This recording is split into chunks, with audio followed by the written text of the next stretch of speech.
Okay TBH Labs နေကြိုဆိုပါတယ်ကျွန်တော်တို့တစ်ခါတလေမှာဗျာtech လောကနဲ့ဘာမှမဆိုင်ဘူးလို့ထင်တဲ့ကိစ္စတွေက tech လောကနဲ့တကယ်တမ်းကအများကြီးအချိတ်ဆက်ရှိနေနိုင်တယ်အဲ့ဒီထက်တစ်ခုကိုပြောပါဆိုလို့ရှိရင်စစ်ပွဲတွေဆိုတော့စစ်ပွဲတွေနဲ့ tech လောကနဲ့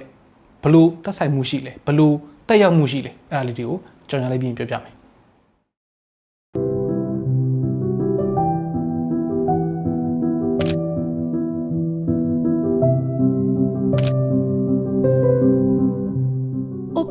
F21 Pro စတိုင်တစ်လွင်ဆာဖီဘီစတက်တွေအဓိကတိုးတက်လာရခြင်းအကြောင်းအရင်းတွေမှာကြီးကြီးမားမားပါတဲ့ကိစ္စစစ်ပွဲတွေဖြစ်တဲ့ကိစ္စ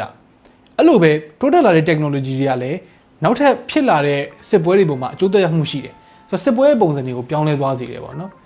စစ်ဖြစ်တယ်ဆိုတာကောင်းတဲ့ကိစ္စတော့မဟုတ်ပါဘူးဒါလူတိုင်းသိပါတယ်ဒါပေမဲ့တကယ်လို့သာစစ်တွေမဖြစ်ခဲ့ဘူးဆိုလို့ရှိရင်အခုကျွန်တော်တို့လက်ရှိသုံးနေတဲ့ technology တွေမှာအစိပ်ပိုင်းတော်တော်များများအခုလောက်တိုးတက်နေမှာမဟုတ်တချို့ဟာတွေဆိုရှိတောင်ရှိနေမှာမဟုတ်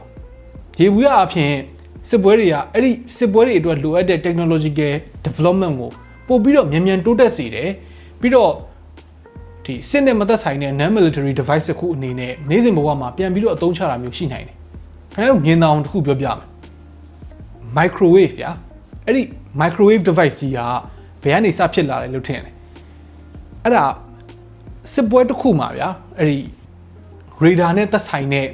device ကြီးတစ်ခုပေါ့နော်အဲ့ဒီ device ကြီးတစ်ခုဘေးနားမှာအဲ့လူက chocolate လေးတင်ထားလိုက်တာနေပြီးတော့အဲ့ chocolate ကအရေးပျော်သွားတယ်ဆိုတော့ဘာဖြစ်တာလဲပေါ့နော်ဘယ်လိုဖြစ်လို့ဒီ chocolate ကြီးကအရေးပျော်သွားတာလဲလို့ကြည်ရင်းရနေပြီးတော့အော်ဒီလို microwave signal တွေဒီလို wireless wave တွေကနေပြီးတော့အပူထွက်နိုင်မှာလားဆိုတာကို realize ဖြစ်သွားပြီးတော့အဲ့ဒီကနေပြီးတော့တဖြည်းဖြည်း develop လုပ်ရင်းနဲ့ microwave ဆိုတာဖြစ်လာတာတခြားသောဥပမာတွေပေးရရင်လက်ရှိဒီ digital camera technology တွေရဲ့မြစ်ဖျားခံတာရန်သူတွေရဲ့စခန်းကိုထောက်လှမ်းမှုအတွက်လေပေါ်ကနေပြီးတော့ high resolution image တွေရိုက်ယူတဲ့ spy satellite တွေကနေစတယ်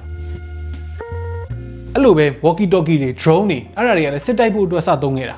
အဲ့ဒါနေပြီးတော့ photography videography နယ်ပယ်တွေကနေပြီးတော့တခြားကယ်ဆယ်ရေးလုပ်ငန်းတွေအထိအရေးကြီးတဲ့ပစ္စည်းတွေဖြစ်လာတယ်နောက်တစ်ခုက space program တွေရဲ့အစကလည်းWorld War II ဒုတိယကမ္ဘာစစ်မှာတော့နာဇီတွေစထွင်တဲ့ long range rocket တွေကနေစတယ်အဲ့ဒီမှာသူက V2 rocket program ဆိုတာရှိတယ် German scientist တွေကိုတော့မှသူက US ကစစ်အပြီးမှာခေါ်သွားတယ်ဗျအဲ့ဒီ program မှာရှိခဲ့တဲ့သူတွေပေါ့နော်ပြီးတော့ကမ္ဘာပေါ်မှာပထမအဦးဆုံးလကမ္ဘာပေါ်မှာခြေချနိုင်တဲ့နိုင်ငံတစ်ခုဖြစ်လာတယ်မိုးလေဝသခန့်မှန်းတဲ့ technology ပေါ့နော် weather focus technology အဲ့ဒါကလည်းစစ်တိုက်တဲ့နေရာမှာသုံးတဲ့ radar တွေကိုပဲအသွင်ပြန်ပြောင်းလာတာဒုတိယကမ္ဘာစစ်တုန်းက Battle of Britain မှာဒီလေကြောင်းကာကွယ်ရေးပေါ့နော် air defense အတွက်စသုံးခဲ့တာအဲ့ဒီကနေပြီးတော့နောက်ပိုင်းမှာအဲ့ဒီ radar တွေကိုသုံးချပြီးတော့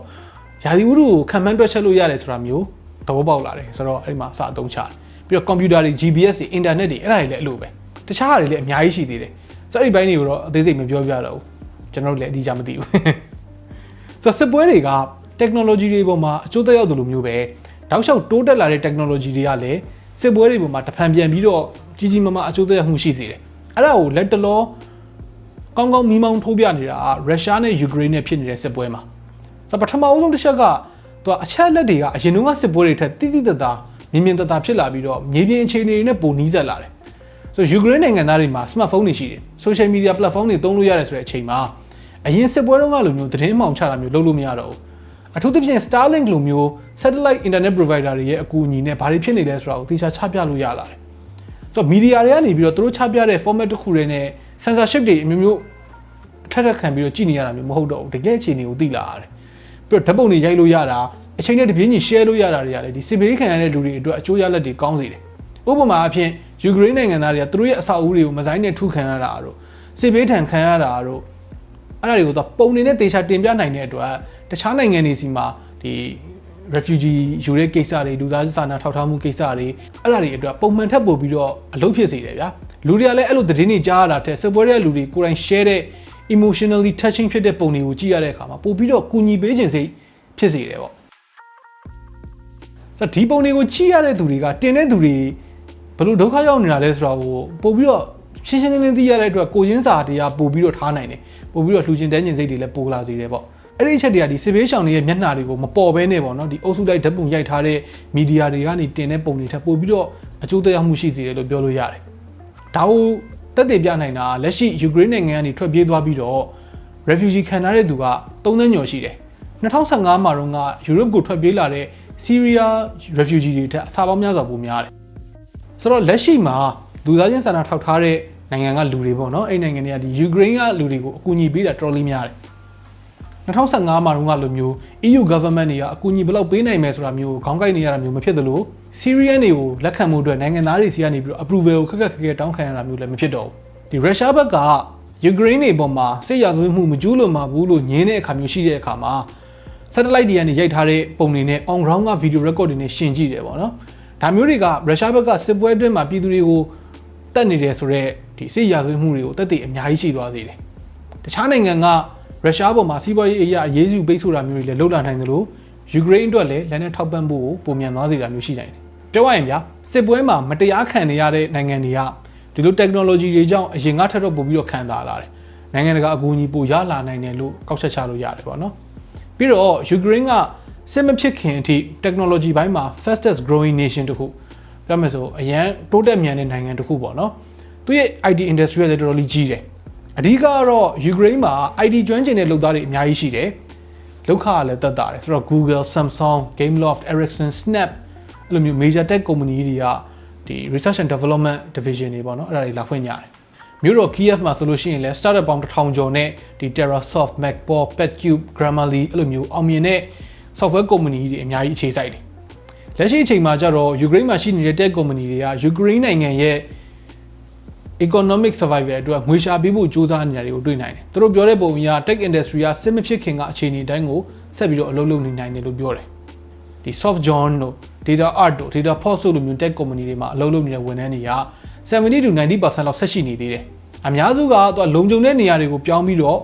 အလုပ်လုပ်ကြတယ်ပေါ့နော်။လူသစ်တွေကိုလည်းထက်ခံထားတာမျိုးရှိတယ်လို့ပြောတယ်။အဲ့ဒီလုပ်ငန်းတွေရဲ့ client တွေကလည်းအခုချိန်မှာပို့ပြီးတော့ supportive ဖြစ်လာကြတာမျိုးရှိတယ်ဒါပေမဲ့လုံးနေတာတိတ်မကြသေးတဲ့ tech startup တွေကတော့တော်တော်လေးဒုက္ခရောက်ကြတာပေါ့နော်လူမသိသူမသိတွေပေါ့ internet မရတဲ့ပြဿနာတွေတို့ internet ရဖို့ tech infrastructure တွေကိုနေရာပြောင်းရွှေ့ရတာတွေအဲ့ဒါတွေအဓိကပြဿနာတွေလို့ပြောတယ်ပြီးတော့အဲ့ဒီ tech startup တွေပေါ်မှာရင်းနှီးမြှုပ်နှံထားတဲ့ foreign investor တွေကစစ်ပွဲကြောင့် investment တွေကိုရက်လိုက်တာမျိုးရွှေ့ဆိုင်းလိုက်တာမျိုးတွေရှိတယ်ရုရှား tech startup တွေလည်းဒုက္ခရောက်ကြတယ်ဘာလို့လဲဆိုတော့ US နဲ့ Europe ကရုရှားပေါ်မှာပြင်းပြင်းထန်ထန်ပိတ်ဆို့မှုတွေလုပ်လိုက်တဲ့အခါကျတော့ရုရှားမှာဒီ tech startup တွေတော်တော်လေးအထိနာတယ်ပြောရင်ဒီစပွဲကနှစ်ဖက်စလုံးရဲ့ဒီ tech industry ပေါ်မှာဆိုးကျိုးတွေအများကြီးဖြစ်စေတယ်ယူကရိန်းနဲ့ရုရှားကတကယ်အဆင့်မြင့်ပြီးမှစစ်တိုက်နေတယ်လို့မျိုးပဲ US နဲ့ China နဲ့ကလည်း trade war နဲ့အတူတူဒီ technological warfare လို့ခေါ်တဲ့ tech war ပေါ့နော်အဲ့ဒါဖြစ်နေတာကြာပြီ